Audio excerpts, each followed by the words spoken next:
운이라는 것은 사주 명식을 자동차로 비유해서 내가 세단일 수도 있고 SUV일 수도 있고 화물차일 수도 있고 택시일 수도 있지만 그 역할에 맞는 길을 감에 있어서 대운이라고 하는 10년마다 바뀌는 도로의 환경은 포장도로냐 비포장도로로 얘기할 수 있을 것 같고요.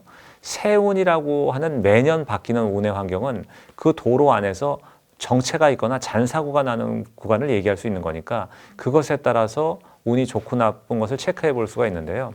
그 대운 즈음에는 늘 바뀌는 부분이 생길 수 있으니까 그 부분들의 변화를 좀 주목해 볼 필요가 있고, 매년 운이 바뀔 때는 양력으로 2월 4일 정도의 입춘이 띠가 바뀌는 시기이기 때문에 12월 20일 즈음에 동지부터 시작해서 양력 2월 사이에 입춘 사이에는 세운이라고 하는 매년의 운이 바뀌는 시기니까 내 주변 환경이나 변화들에 대해서 좀 세심하게 바라볼 필요가 있을 것 같아요.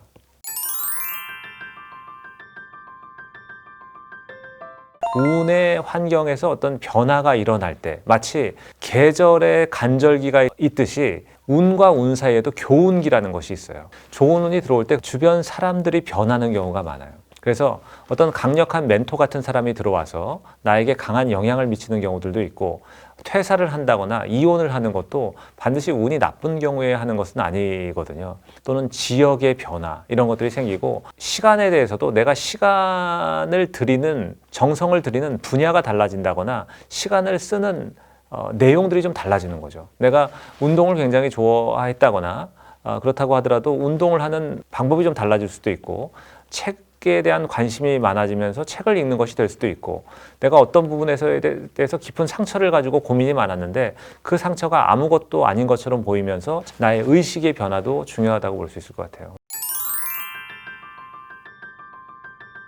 운을 바꾸는 데 있어서 동양 철학에서 중요한 것은 천지인인데요. 하늘이라는 시간의 변화, 그리고 땅이라는 공간의 변화, 그리고 나를 알고 내 주변 사람들을 바꾸는 것들, 이것이 운을 바꿀 수 있는 가장 빠른 방법이 됩니다. 그러니까 내가 시간을 쓰는 것을 달리 써야 되고, 내가 있는 공간도 때로는 변화를 시켜야 되고, 그리고 같은 공간이라고 하더라도 비우고 없애고 정리해서 위계와 질서와 안정감을 잡는 것이 중요하고, 주변 사람들 중에 이상한 사람이 있고 내 시간을 뺏어먹는 사람들이 있다면 거리감을 두고 내 길을 묵묵히 가는 것도 운을 높일 수 있는 방법이 되는 것 같아요. 자신의 의식이나 생각을 자주적이고 주체적이고 타인을 비난하거나 남 탓하지 않고 살아가려고 하는 마음, 그러니까 나의 타고난 소명대로 살고자 하는 마음을 가지면 나답게 살 수가 있으니까 남한테 비교하기를 멈추고, 갑자기 욱하는 마음이 들거나 화가 나거나 분노가 일어나는 마음들은 사실 내가 내 인생에 대한 분노라고도 볼 수 있는 거거든요. 그래서 마음을 평정심을 가질 수 있도록 안정적으로 하는 게 의식적으로는 제일 중요한 것 같고요. 그러기 위해서는 사람들과의 관계에서 기본적으로 예의와 도리를 지키고, 풍수적으로는 집안에 뭔가 물건들을 정리하고 비우고 없애고 깨끗하게 청결하게 유지하는 것은 중요한 거니까 그런 부분으로부터 시작을 할 수는 있을 것 같습니다. 그래서 운이 조금 안 좋은 분들은 혀를 차는 분들이 많아요. 그렇죠. 한숨을 쉬고 부정적인 얘기를 하고, 일단 남이 얘기하면 아니라고 하고, 다른 사람이 의견을 내면 덧붙여서 얘기한다고 하고, 뭔가 그런 식으로 기본적인 예의와 도리를 지키지 않은 말들에는 그 에너지는 나에게 좋을 리가 없는 것 같아요. 결국 말은 자신의 의식에서 나오게 되고 생각과 마음에서 나오게 되는 건데, 내가 어떤 말을 하느냐에 따라서 내 인생이 바뀔 수 있는 여지가 충분히 있다고 생각이 듭니다.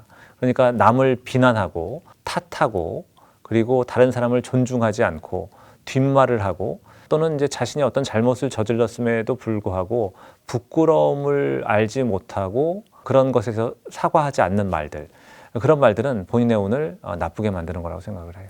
그래서 그런 어떤 부정적인 에너지를 가진 사람, 육천상이라고 하는 천한 에너지를 가진 사람과는 약간의 거리감을 두고 멀리하는 것도 내 운을 지킬 수 있는 방법이라고 생각이 듭니다. 관성이라는 것은 좋은 것들도 계속 좋게 될 수 있는 힘이고, 나쁜 것들도 계속 늪처럼 빠져서 헤어나지 못하게 되는 것도 관성이거든요. 그래서 그런 면에서도 안 좋은 것에 관성을 끊는 것은 중요하고, 뭔가 잘 풀릴 때는 아무것도 바꾸지 않고 기세가 꺾일 때까지는 그곳에 있는 것이 좋다고 볼 수 있을 것 같아요. 그러니까 우리가 살아갈 때 안 좋은 일이 있을 때는 일단 끊고 멈춰놓고 가만히 그 현상을 바라보고, 좋은 일이 있을 때는 그 기세가 꺾일 때까지는 끝까지 따라가 보는 것. 이것이 내가 명리나 어떤 음양의학을 공부하지 않았다고 하더라도 멈출 때와 나아갈 때를 판단해 볼 수 있는 방법이 될 수 있을 것 같습니다.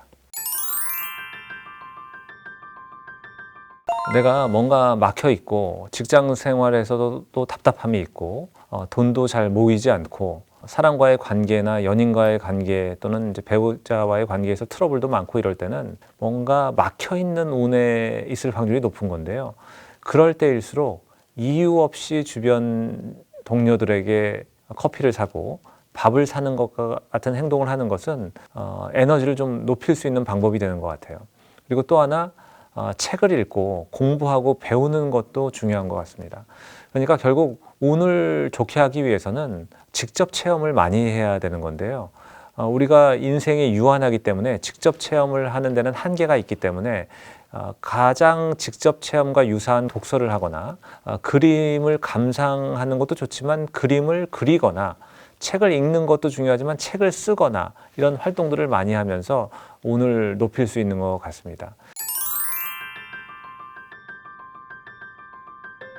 근데 운명과 운이라는 것은 결국은 내가 어떤 사람인지 아는 것이 굉장히 중요하다는 거예요. 그러니까 내가 밥그릇인지 국그릇인지 반찬그릇인지를 알아야 되고, 그 안에서 밥그릇에 반찬을 담으면 담을 수는 있겠지만 나답지 못한 거니까, 그리고 나의 그릇을 알고 크기를 알아야 그 안에서 내가 어떤 밥을 맛있게 얼마나 많이 담을 수 있는 것들이 생기는 거거든요. 그리고 결국은 그런 밥그릇, 국그릇, 반찬그릇이 조화롭게 되면서 어떤 밥상이 만들어지는 것처럼 대자연의 입장에서도 마찬가지인 것 같아요. 모든 사람들은 다 자연의 일부이기 때문에 누구는 꽃으로 태어나고 나무로 태어나고 풀로 태어나죠.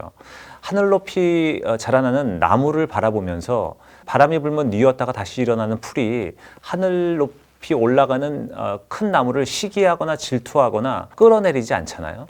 나답게 살면 되는 거죠. 그 하늘 높이 솟아오르는 나무도 꽃이 꽃을 피운다고 시기하거나 그것에 대해서 내가 못 가진 것에 대해서 탓하지 않습니다.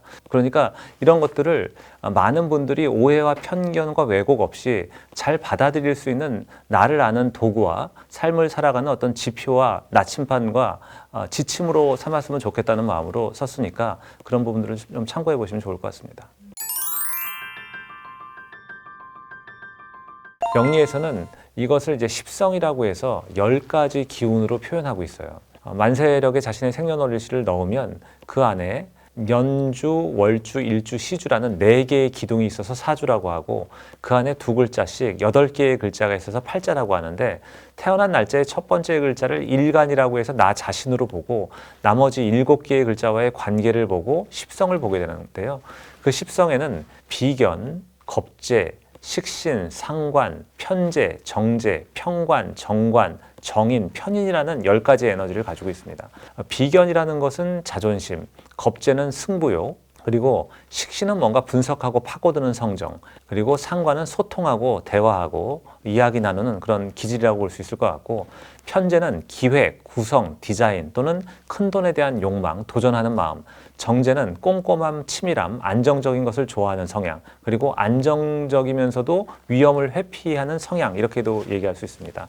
평관은 희생하고 봉사하는 기질이고 남에게 맞춰주려고 하는 마음이고, 정관은 명예에 대한 욕구, 존중받고자 하는 마음, 타인에게 괜찮은 사람이 되고자 하는 마음이에요. 그리고 정의는 호기심과 인정이라고 볼 수 있고, 편의는 이게 맞는 걸까 하는 의구심 또는 약간 부정수용이라고 볼 수 있는데, 이러한 사주에 나와 있는 성향을 보고 이 성향이 있고 없고에 따라서 자신의 기질을 알아볼 수가 있고, 개수에 따라서 내가 그것에 대해서 강도와 가중치를 넣어서 좀 더 생각해 볼 수 있는 부분이 생기고, 없는 부분은 내가 상대적으로 약하다고 생각할 수 있는 것이 명리를 접하는 이제 초보분들이 할 수 있는, 나를 알 수 있는 방법인 것 같고, 이 방법들은 어떻게 보면 내가 모르는 나를 이해할 수 있고 가족들이나 지인이나 연인을 이해할 수 있는 좋은 방법이 될 수 있을 것 같습니다. 저 같은 경우는 이제 건축을 공부하면서 어쨌든 사람을 담는 공간이기 때문에 사람에 대한 이해가 필요하고, 사람을 알기 위해서 명리는 저에게는 굉장히 좋은 도구였어요. 그 사람을 이해할 수 있고 나뿐만 아니라 내 가족들 또는 뭐 클라이언트 또는 주변 사람들을 알게 되면 그 사람들이 왜 그렇게 행동을 하고 말하고 그렇게 움직이는가가 보이기 때문에 나 스스로도 답답하지 않고 이해와 납득이 되니까 내 안에 마음도 좀 편안해지는 거거든요. 그런 의미로 봤을 때 명리라는 것은, 음양오행이라는 것은 나를 이해하고 타인을 이해하고 용서하고 납득할 수 있는 데 있어서는 굉장히 좋은 학문이라고 생각합니다. 중요한 것은 나 자신이 처한 상황인 것 같아요. 그러니까 나 자신이 처한 상황에 대한 인식이나 고민을 충분히 했을 때는 내가 진짜 원하거나 알고 싶은 것에 대한 질문이 자연스럽게 생기는 거니까 조금 더 구체적이고 자기의 상황이나 처지에 맞는 질문들을 해야 조금 더 도움 받을 수 있을 것 같아요. 그러니까 하나마나한 질문을 하게 되면 들으나마나한 답을 듣게 되는 것 같거든요. 막연하게 재물복을 묻는다고 하더라도 내가 생각하는 재물복의 기준이 있어야 되는 거죠. 부자가 되고 싶다는 질문을 던질 때는 내가 생각하는 부자의 기준이 있어야 되고, 그것이 자산일 수도 있고 월 수입일 수도 있고 부자라는 사람들이 가지고 있는 의식의 수준일 수도 있어요. 그러니까 내가 원하는 것을 정확하게 알아야, 내 인생에 대한 깊이 있는 고민을 해야 그것으로부터 나오는 좋은 질문이 생길 수 있을 것 같습니다. 결국 좀 운이 좋은 사람들을 보게 되면 내가 무엇을 모르는지, 내가 무엇을 원하는지, 내 상황에서 어떤 것을 좀 더 구체적으로 알고 싶은지에 대한 질문이 명확하기 때문에 조금 더 도움이 될 수 있는 질문을 하실 수 있고, 그것에 대한 답을 제가 드릴 때도 조금 더 구체적으로 드릴 수 있기 때문에 만족이 큰 것 같아요. 그런데 자신이 무엇을 모르는지 알지 못하면 엉뚱한 질문들을 하는 경우들도 많은 것 같아요. 그렇기 때문에 중요한 것은 깊이 있는 내 인생과 삶에 대한 고민, 그리고 내가 행복할 수 있는 기준에 대한 깊은 성찰을 하고 오시는 게 조금 더 도움이 될 것 같습니다.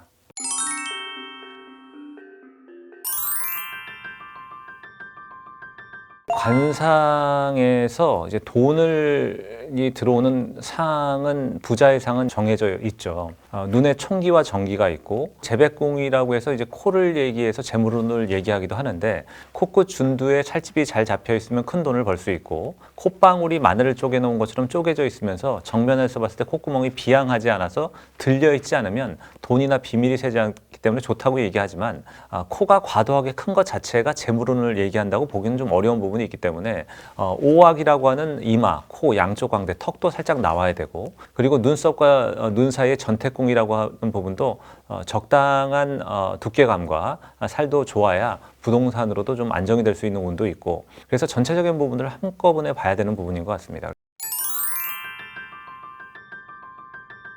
코가 발달한 워렌 버핏 같은 분도 사실 관상적으로 좋다고 얘기할 수 있고, 다만 워렌 버핏처럼 생기지 않았다고 하더라도 자기 분야에서 전문성과 기술을 가지고 장인 명장처럼 그 분야에서 인정받아서 그런 에너지가 강하기 때문에 또 돈이 들어오는 경우도 있기 때문에, 얼굴의 부상이 아니라 어떤 분야에서 식견을 가지는 전문가의 영역을 만들 수 있는 상도 부자가 될 수 있는 시대가 된 거죠. 그래서 기술이나 어떤 지식이 발달이 되면서 그 부분에 전문성을 가진 사람들이 얼굴의 상이 엔지니어나 어떤 기술자, 연구원 같은 상도 부자가 될 수 있는 시대가 됐다, 이렇게도 생각이 듭니다. 그래서 특정 부위를 얘기해서 관상을 얘기하는 것은 어렵고, 그 사람의 얼굴을 보고 직관적으로, 직감적으로 느껴지는 에너지도 중요할 뿐만 아니라 전체적인 균형과 조화, 각 부위의 생김새, 그리고 기색과 찰색이라고 하는 얼굴 안으로부터 깊숙이 드러나는 색깔도 좀 중요하다고 볼 수 있을 것 같아요.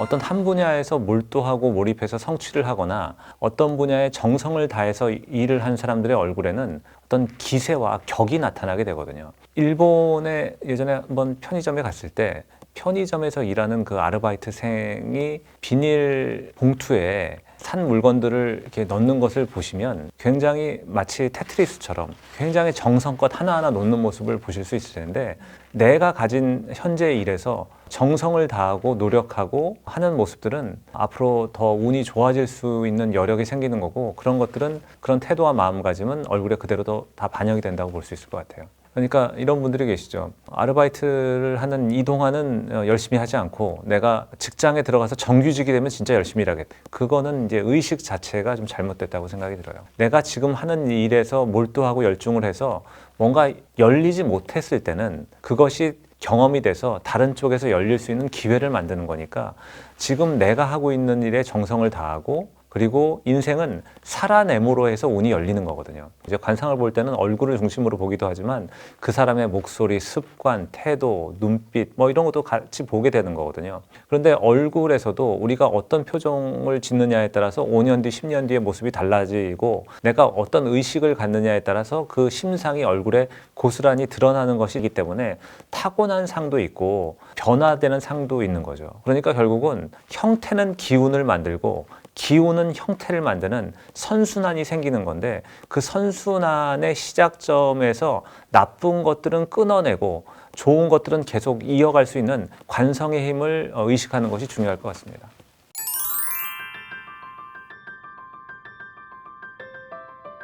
우리가 살아가고 살아내는 데 있어서 환경이라는 게 또는 내 의식과 성격이라는 게 것이 얼굴에 그대로 드러나는 것 같아요. 그래서 어떤 사람을 봤을 때 어르신들의 얼굴을 보면 여유 있고 예의가 있고 격이 있는 얼굴이 있고 굉장히 고약하고 삐뚤어져 있고 옆에 같이 있고 싶지 않은 분들이 있는 거거든요. 특히 이제 나이가 들수록 나에게 누구도 뭐라고 할 수 없는 환경이 될 때를 가장 조심하셔야 되는 것 같아요. 그러니까 나이가 들수록 회사에서 직급이 올라가고 남편이나 아내와의 관계 또는 자식과의 관계에서도 누구도 나에게 뭐라 할 수 없는 상태가 될 때 나는 나다워지는 것이 아니라 조금 더 편협해질 수 있고 자기 확신에 빠질 수 있고 그런 면에서 이제 고약한 인상을 만들어가는 환경으로 될 수도 있는 거기 때문에 그런 부분을 좀 경계해야 되는 것 같기도 합니다. 그러니까 결국은 타고난 관상도 있지만 내가 노력해서 바뀌는 부분도 있기 때문에 이제 간과해서는 안 될 것 같아요.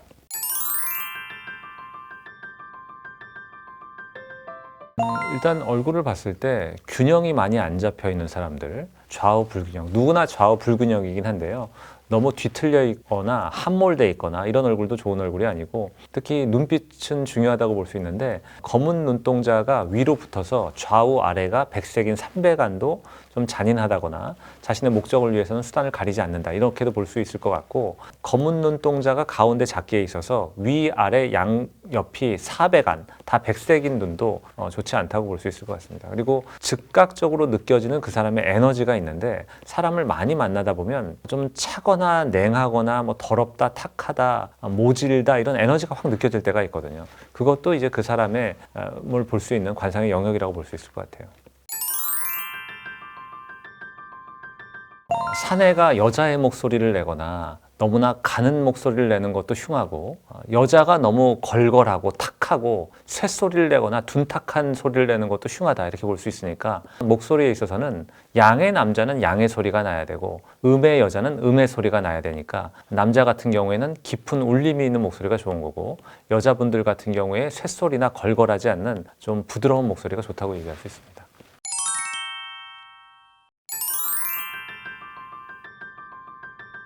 풍수적으로 봤을 때는 집 안에서 밖을 봐서 내 집과 주변 환경과의 관계를 알아보는 게 굉장히 좀 중요할 것 같아요. 보통 이제 집을 보러 갈 때 집 안을 보는 경우가 많고 거실 정도에서 이제 전망을 보는 경우가 많지만 거실뿐만 아니라 각 방, 침실 이런 데서 밖을 보면서 주변 아파트 동이나 건물 또는 도로와의 관계를 보는 것이 중요한데 도로가 우리 집을 향해서 달려오는 것을 이제 도로충이라고 얘기하고요. 그리고 주변 건물의 모서리의 모진 기운이 우리 집으로 들어오는 것을 이제 격각살이라고 얘기하는데요. 이런 충이나 살 같은 것들이 많은 집은 위축되고 억압되는 에너지가 있기 때문에 좋지 않으니까 그런 것이 있는지를 체크해 보는 게 좋을 것 같습니다. 풍수에서는 밖으로 보이는 풍광이 너무 펼쳐져서 확 트여서 있는 것보다는 강 같은 경우도 너무 가까이 있는 것보다는 조금 멀리 있는 것도 괜찮고 그래서 풍광도 풍경도 풍수적으로 좀 중요한 의미가 있습니다.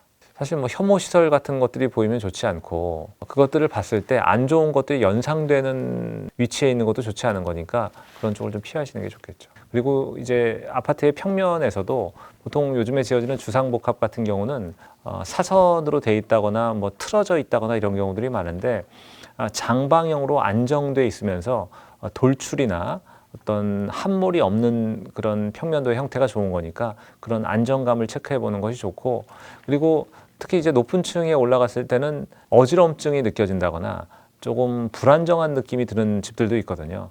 되게 어지럼증이나 안정감이 느껴지지 않는 집은 피하는 것이 좋으니까 그런 것도 주의해서 보실 필요는 있습니다.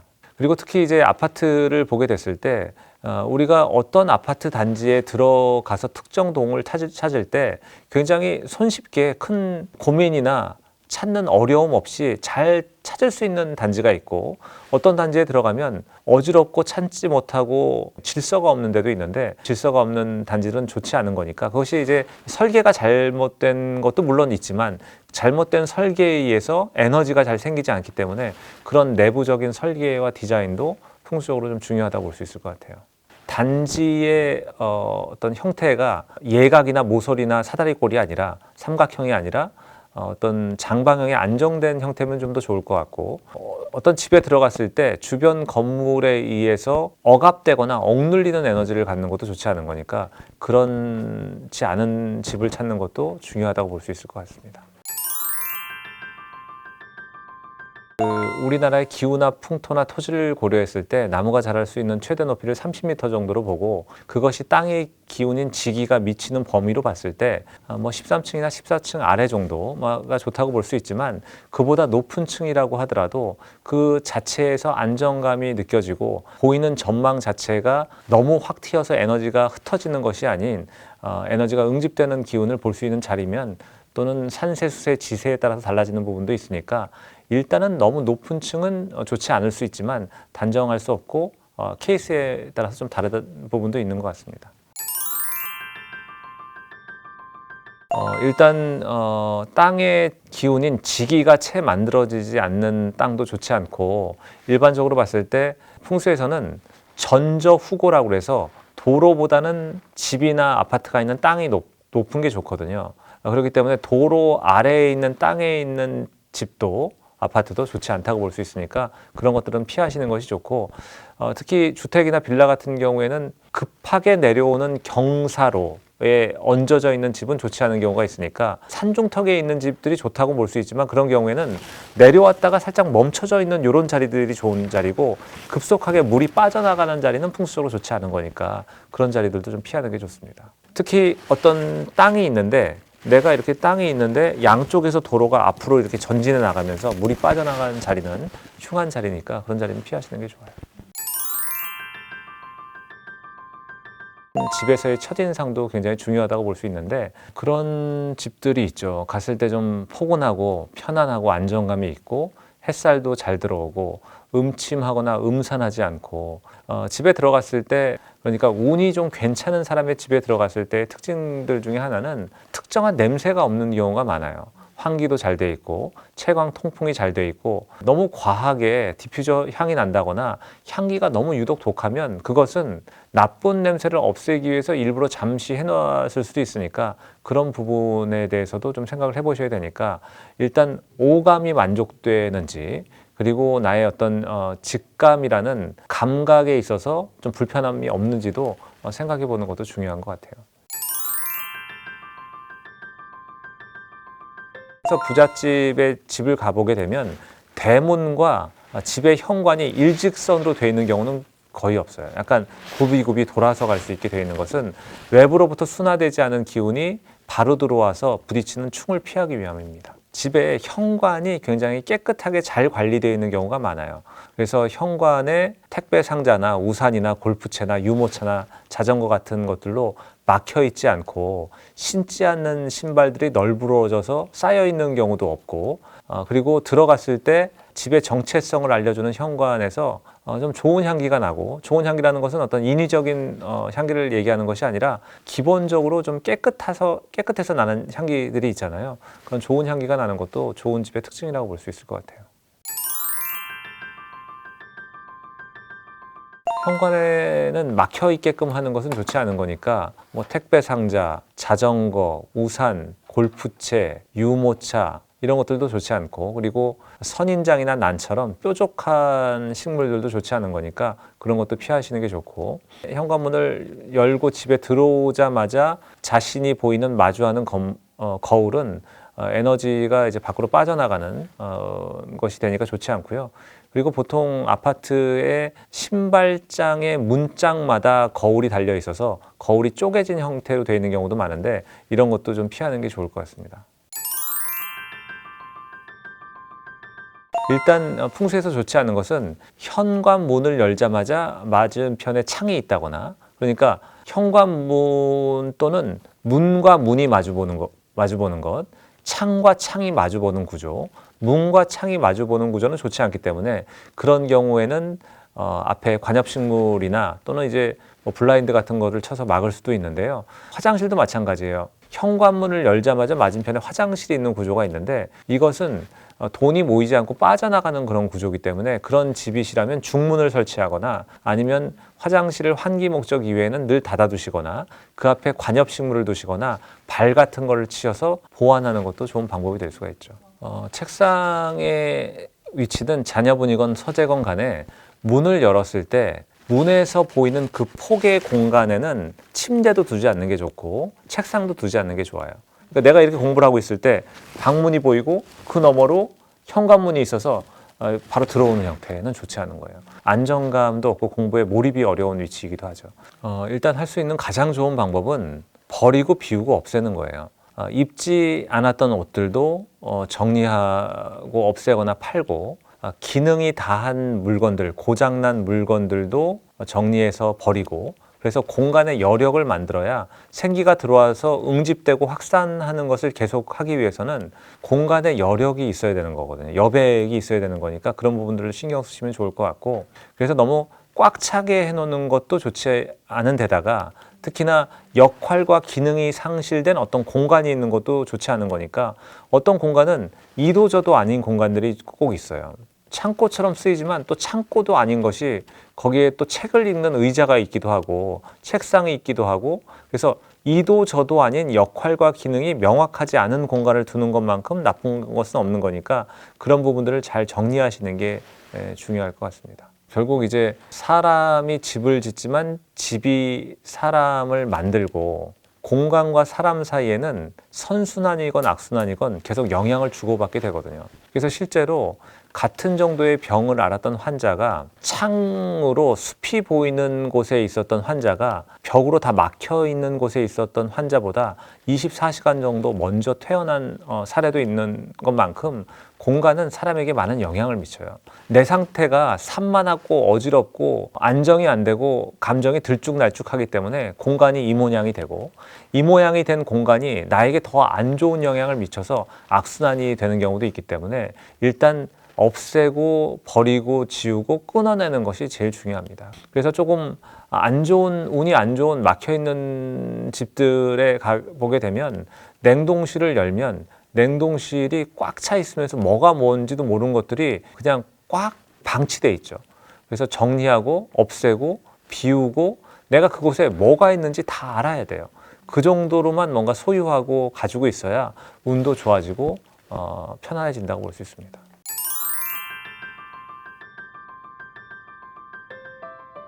전국에서 전기가 좋고 에너지가 좋은 곳들은 너무나 많지만, 관악산은 서울에서 가깝기도 하고 멀지 않게 갈 수 있는 곳이잖아요.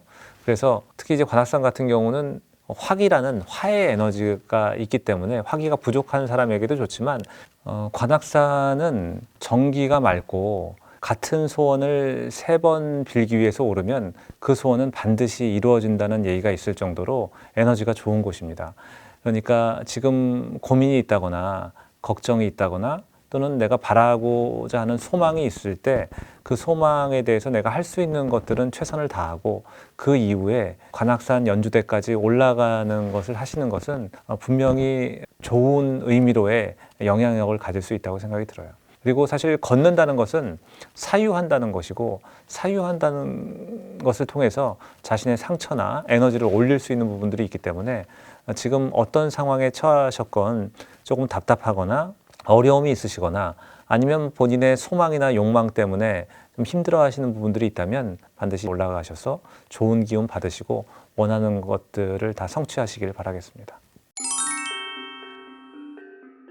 이렇게 세상은 어떻게 보면 보이지 않는 힘에 의해서 돌아가는 섭리와 순리가 있는 것 같습니다. 보이지 않는 본질에 더 다가가기 위해서는 우리가 더 알고 깨우쳐야 되는 부분이 많이 있는 것 같아요. 그렇기 때문에 우리가 우연이라고 느껴지는 모든 상황들에 대해서 내 마음가짐과 태도라는 필연으로 내 운과 운명을 끌어올릴 수 있기 위해서는 신간 운명을 보는 기술을 꼭 보셨으면 좋겠습니다.